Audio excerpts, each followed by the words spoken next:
Americans across the political spectrum are weighing in on the strikes on Iran, and some celebrate the news of the supreme leader's death. Others express concerns over how long the conflict could go on and what another war in the Middle East could mean for Americans. So CBS News correspondent Lana Zak joining us live now with more on this. Lana, what are we hearing from Americans who do support U.S. military action against Iran?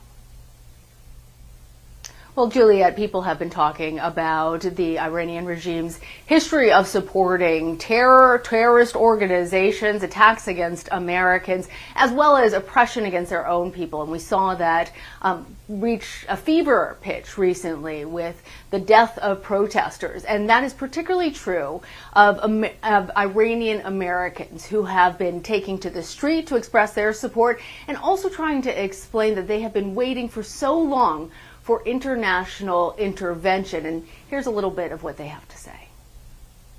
When somebody back home asks us to ask the United States of America, U.S. Army, as well as the Israel, to bomb, see how desperate are they? And they're not in the 80s and 90s and they're like done with their life. They're in 20s and 30s, they're all young.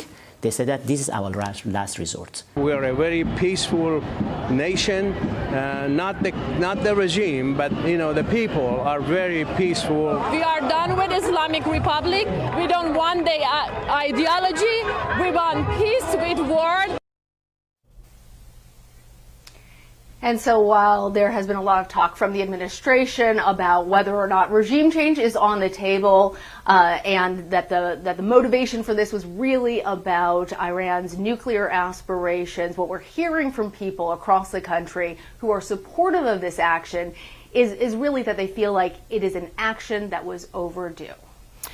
Lana, what do we hear from those who oppose the war? What are they saying?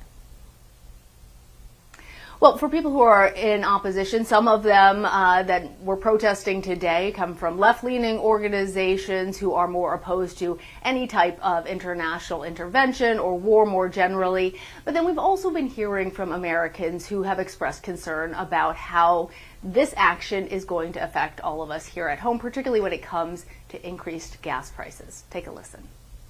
I am concerned about that because whatever decisions that are made in this country impact the American people. There are many regimes like that, so why go after Iran?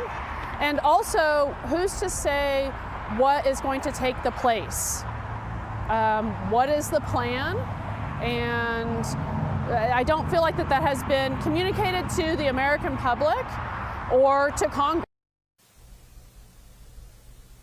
And on that point, communicating the plan to the American public and to Congress, we've heard a lot of people hoping that more information is going to be coming from the administration about what exactly this means, how long the military engagement might be in Iran. And it's worth mentioning that we're hearing from a lot of people whose family members are in the military or in the National Guard. And they, of course, are concerned about their loved ones. And at this point, mostly offering their prayers and their hopes. Juliet. All right, Lana Zak. Lana, thank you.